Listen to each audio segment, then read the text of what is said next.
Hmm. This one is strong. Eléyìí gidi gan. I said this one is strong. Mo ní pé eléyìí gidi gan. Bring the holy cake. Èmùpàkẹ́ mímọ́ wá.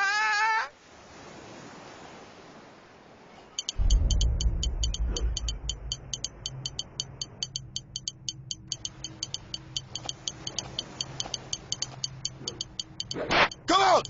Ẹ bọ́ta. I said, come out. Mo ní pé ẹ bọ́ta. I will destroy you.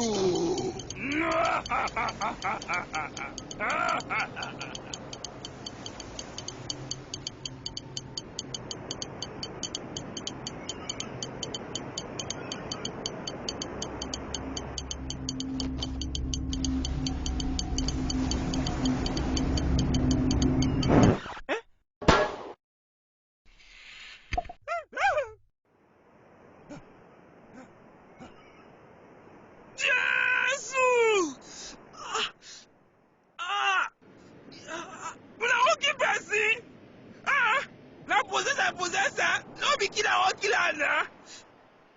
Now wow. Person no fit follow una play again.